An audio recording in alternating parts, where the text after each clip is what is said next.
यह है गांव श्यामगढ़, जहां पर हल्के हल्के आसमान में बादल घिरे हुए हैं और गांव में सन्नाटा पसरा हुआ है। हल्की हल्की झिंगुरों की आवाज और हवा की सरसराहट सुनाई दे रही है। इसी बीच एक व्यक्ति जिसका नाम मोहनलाल है और जो कि ट्रक ड्राइवर है, धीरे धीरे आगे बढ़ रहा है। वह अपने सेठ धनजीलाल का ट्रक चलाता है और ट्रक चलाकर अपने और अपने परिवार का पेट पालता है। आज रात भी वह अपने सेठ की हवेली की ओर जा रहा था, क्योंकि उसे रात में ट्रक लेकर सामान पहुंचाना था। कुछ दूरी तय करने के बाद उसे एक पेड़ के नीचे उसका बचपन का दोस्त हरिराम दिखाई पड़ता है। उसे पेड़ के नीचे उदास देखकर मोहनलाल तुरंत हरिराम के पास जाता है और कहता है, अरे हरिराम, तुम इतनी रात गए इस पेड़ के नीचे अकेले क्यों बैठे हो? तुम इतने उदास क्यों हो? क्या कोई परेशानी है? अरे हाँ मोहनलाल, तुझे अब मैं क्या बताऊं। मुझे कहीं भी काम नहीं मिल रहा।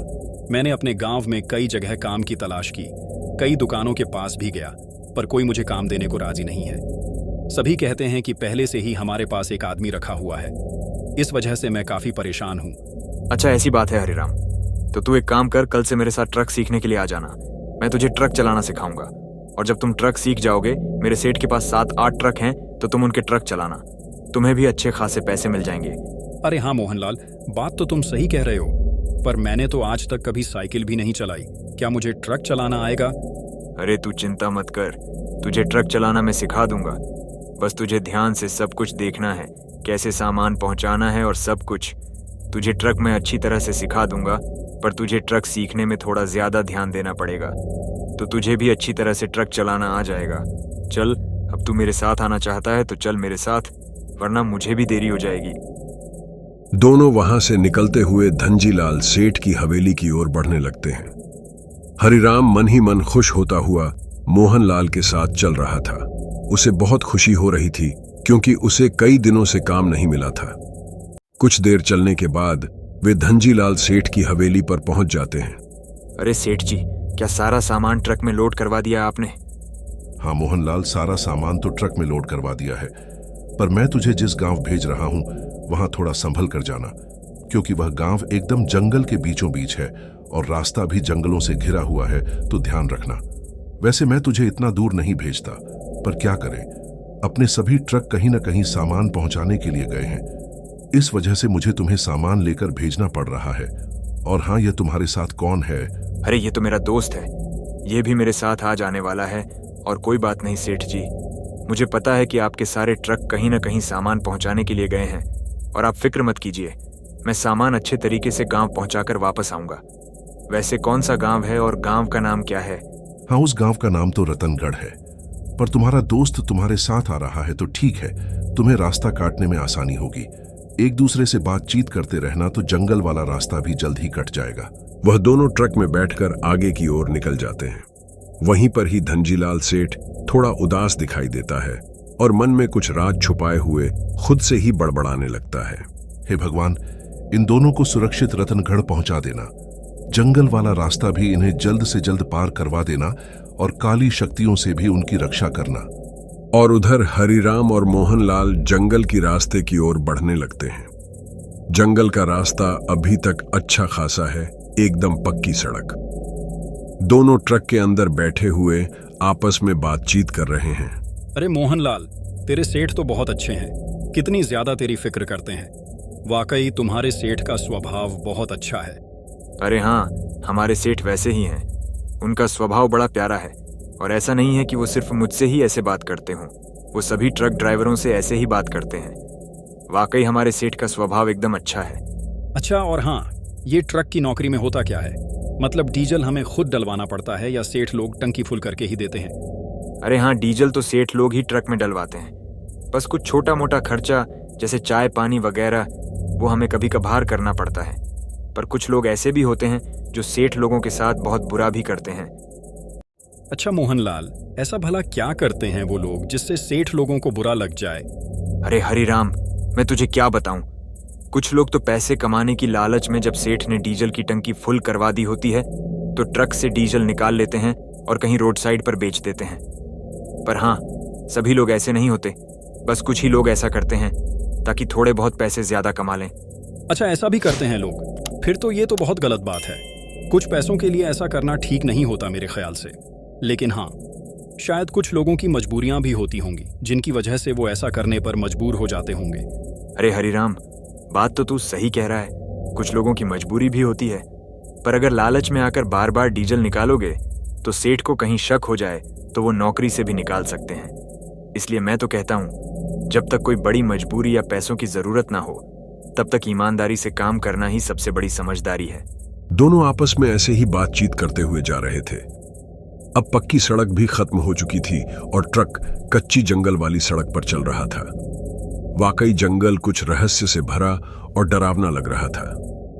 झाड़ियों के बीच से आई ठंडी हवा की सरसाहट सन्नाटे में साफ सुनाई दे रही थी। दोनों आपस में बातचीत करते हुए आगे बढ़ रहे थे। कुछ ही समय बाद उनके ट्रक की लाइट की रोशनी में आगे कोई परछाई खड़ी दिखाई देती है। ट्रक थोड़ा पास पहुंचता है तो पता चलता है कि एक बूढ़ा व्यक्ति बकरियां लिए हुए सड़क पर खड़ा है। मोहनलाल और हरिराम दोनों नीचे उतरते हैं यह पूछने के लिए कि जिस रास्ते से वे जा रहे हैं वह रतनगढ़ की ओर ही जाता है या नहीं। अरे काका, आप इतनी रात को बकरियां क्यों चरा रहे हैं? क्या आप खाना खाने के लिए घर नहीं जाते? और हाँ, यह रास्ता रतनगढ़ की ओर ही जाता है ना यहाँ से। अब रतनगढ़ कितना दूर है? अरे बेटा, मैं तो इसी जंगल में रहता हूँ, पर तुम्हें रतनगढ़ जाने की क्या जरूरत पड़ गई? वह भी इतनी रात गए सुबह निकल जाते तो यह जंगल पार करना आसान रहता। और अभी तो जंगल और ऊपर से यहाँ कुछ जगहें रात के समय के लिए ठीक नहीं है, और यहाँ से रतनगढ़ तो बहुत ज्यादा दूर है। अरे काका, जंगल के रास्ते में क्या खतरा? अगर कोई जंगली जानवर हमारे पीछे पड़ जाए तो हम दरवाजे लॉक कर देंगे और ट्रक के कांच बंद कर देंगे। फिर कोई जंगली जानवर हमारा क्या बिगाड़ पाएगा? किसने कहा कि जंगलों में सिर्फ जानवर वगैरह का ही खतरा होता है? जंगलों में तो कई राज इतने सालों से दबे पड़े हैं, पर तू शायद इसे नहीं समझेगा। पर हाँ, अब आप दोनों ट्रक में बैठकर आगे की ओर निकल जाओ, और इधर से जैसे ही आगे बढ़ो कहीं भी ट्रक मत रोकना, सीधा रतनगढ़ पहुंचकर ही रोकना। अरे काका, आप ऐसा क्यों कह रहे हो? क्या कोई बात है? इस जंगल में क्या चोर डाकू वगैरह रहते हैं, या फिर कोई और बात है? जो भी हो हमें बता दो ताकि हमें समझने में आसानी रहे और रास्ते भर डर लगा ना रहे। अरे नहीं नहीं बेटा, चोर डाकू वगैरह की कोई बात नहीं है, पर यह तो जंगल वाला रास्ता है, इसीलिए मैं कह रहा था कि थोड़ा सा ध्यान रखना। बाकी वैसे तो कोई बात नहीं है, बस भगवान का नाम लेते हुए निकल जाना, रास्ता आसान हो जाएगा। वह दोनों वापस ट्रक में बैठकर आगे की ओर बढ़ने लगते हैं। पीछे वह बूढ़ा व्यक्ति धीरे धीरे अंधेरे में ओझल हो जाता है। दोनों को थोड़ा अजीब सा लग रहा था उस बूढ़े की बातें, और इतनी रात में उसका बकरियां चराना, दोनों ही बातों ने उनके मन में हल्की सी बेचैनी भर दी थी। अरे मोहनलाल, ये बूढ़ा आदमी कुछ अजीब नहीं था? इतनी रात गए कौन बकरियां चराता है भला?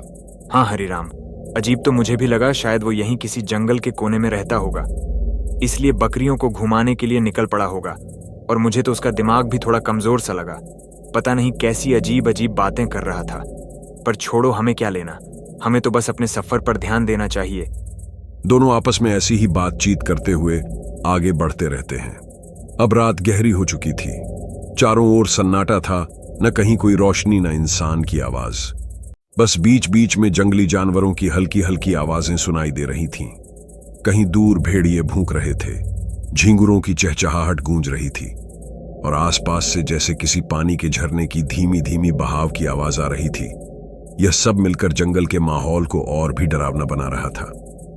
इसी बीच कई मोड़ पार करने के बाद दोनों को महसूस होने लगा कि कहीं वे गलत रास्ते पर तो नहीं चढ़ गए।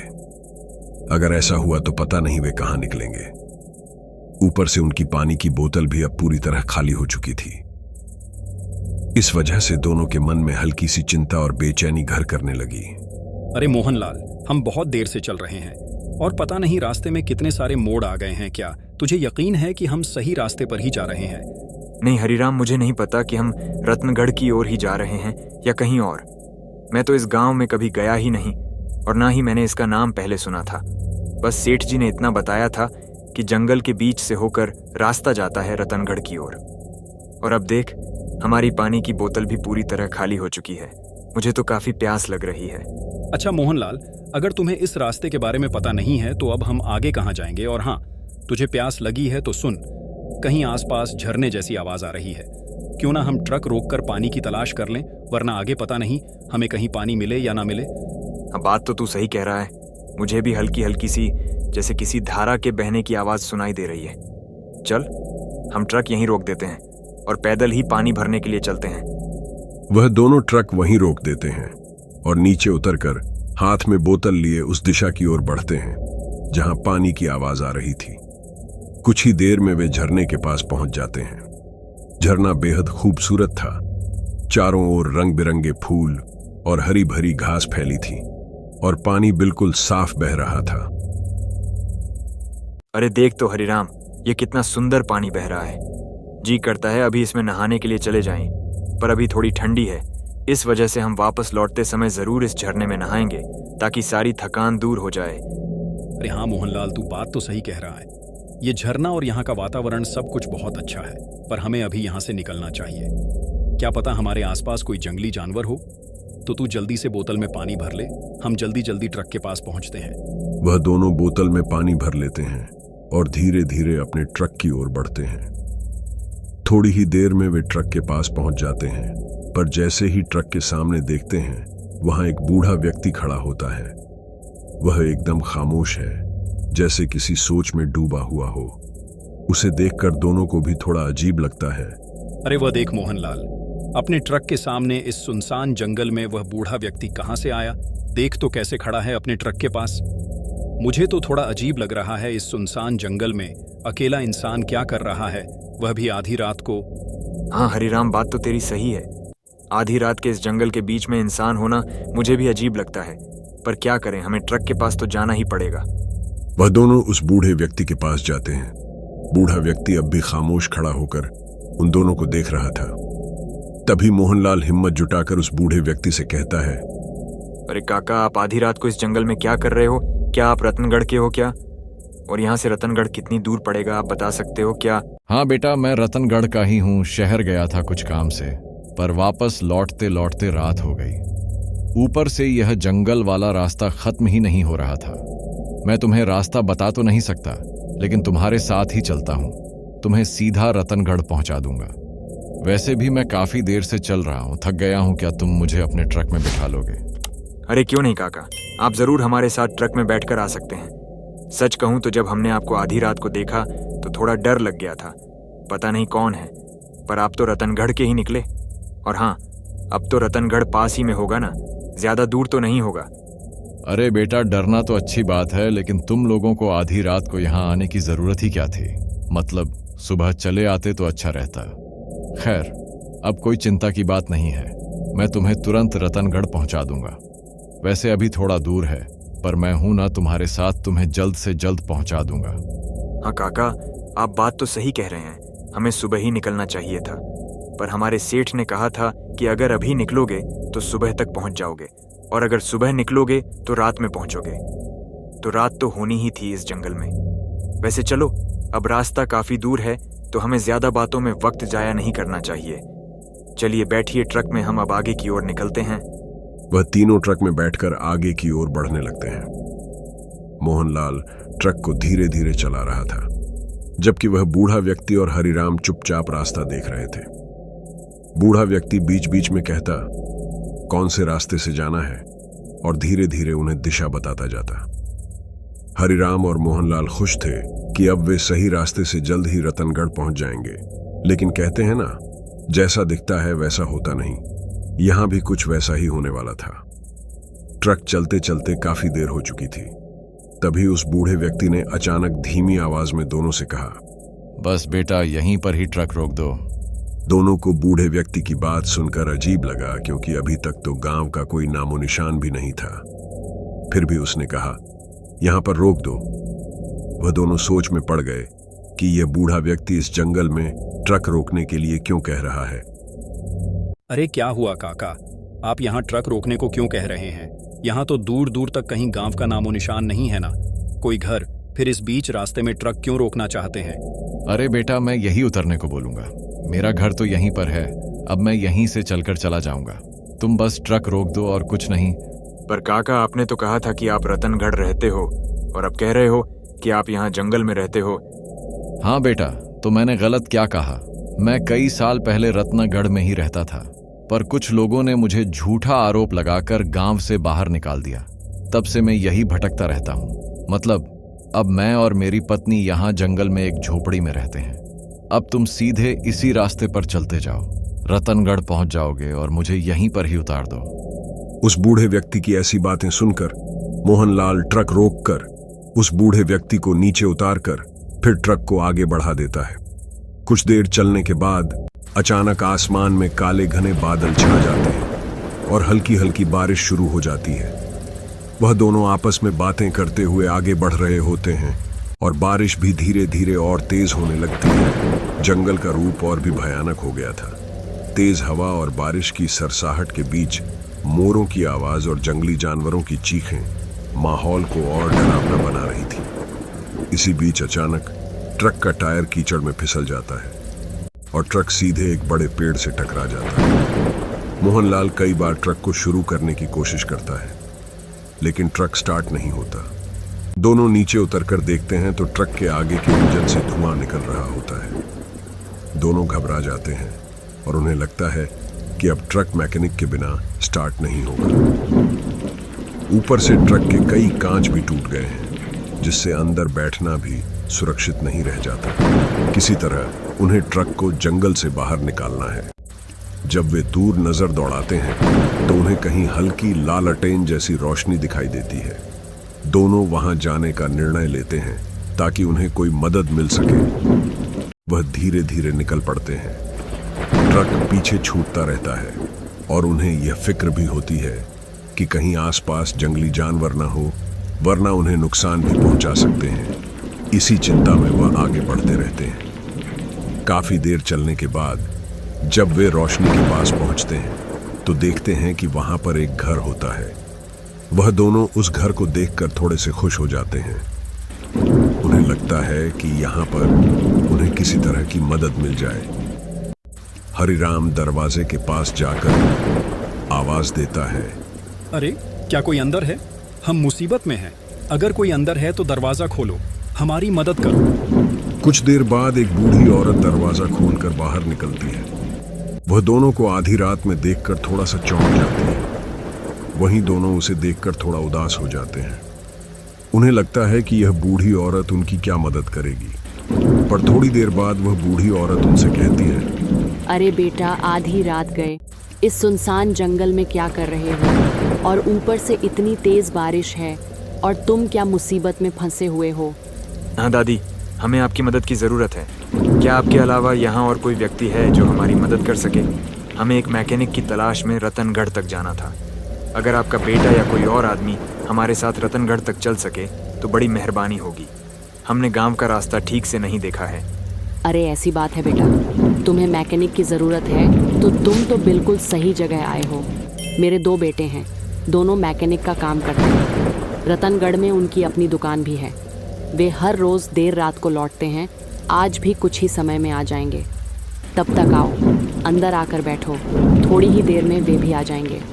अच्छा दादी, लेकिन आप लोग इस सुनसान जंगल में क्यों रहते हैं? क्या आप अभी यहाँ अकेली ही हैं या और कोई भी है आपके साथ? नहीं बेटा, मैं अकेली नहीं हूँ।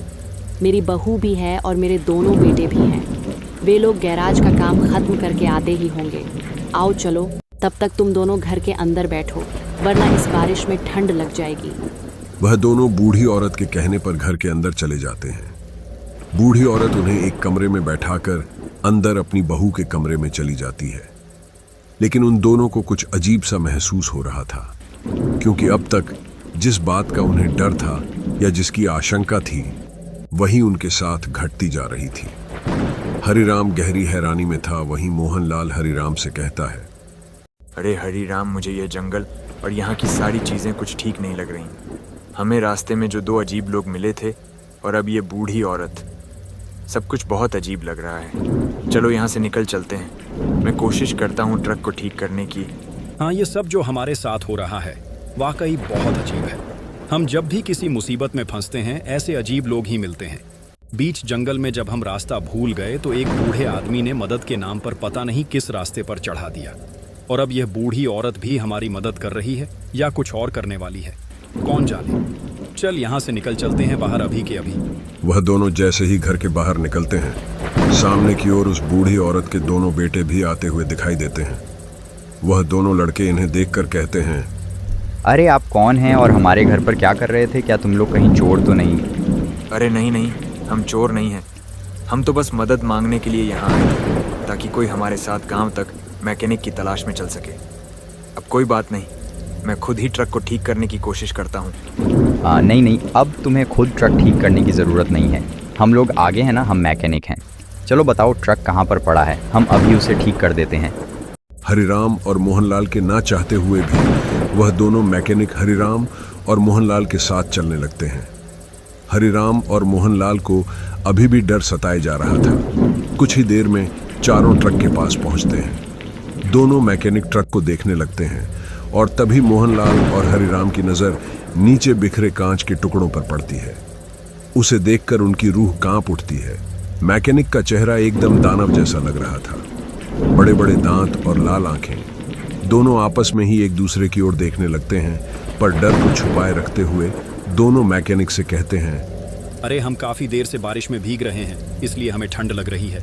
हम दोनों ट्रक के अंदर बैठते हैं, तब तक आप लोग ट्रक में क्या दिक्कत है देख लो और जल्दी से जल्दी इसे ठीक कर दो। इतना कहकर हरिराम और मोहनलाल ट्रक में बैठ जाते हैं। दोनों मन ही मन भगवान का नाम ले रहे थे। कुछ देर बाद धीरे धीरे मोहनलाल ट्रक की चाबी घुमाता है और अचानक ट्रक स्टार्ट हो जाता है। जैसे ही ट्रक स्टार्ट होता है, मोहनलाल तेजी से ट्रक को वहां से भगाने लगता है और कुछ समय बाद अचानक ट्रक के पीछे से अजीब आवाजें आने लगती हैं और कुछ परछाइयां पीछा कर रही होती हैं। ऐसा लग रहा था जैसे कई जंगली जानवर उनके पीछे हों। हवा भी तेज हो जाती है और बारिश ट्रक के कांच पर जोर जोर से गिरने लगती है। कुछ देर तक ट्रक चलने के बाद उन डरावनी परछाइयों की सीमा खत्म हो जाती है और वे धीरे धीरे पीछे छूट जाती हैं। वह दोनों कुछ ही देर में रत्नगढ़ पहुंच जाते हैं और एक दुकानदार से इस बारे में बात करते हैं। अरे हाँ, तुम दोनों सही कह रहे हो। ये जंगल वाकई खतरनाक और रहस्यों से भरा है। अच्छा हुआ कि तुम समय रहते बाहर निकल गए, वरना तुम्हारे साथ बहुत बुरा भी हो सकता था। कई साल पहले गांव में लड़ाई हुई थी जिसमें कई लोग मारे गए थे और उनकी आत्माएं अब भी जंगल में घूमती रहती हैं। इसलिए वापस लौटते समय ध्यान से जाना और कहीं भी ट्रक मत रोकना। उस व्यक्ति की बातें सुनकर दोनों को ऐसा लगता है कि कहीं न कहीं भगवान के नाम और उनकी कृपा से ही वे लोग उस भयानक जंगल से बाहर निकल पाए हैं।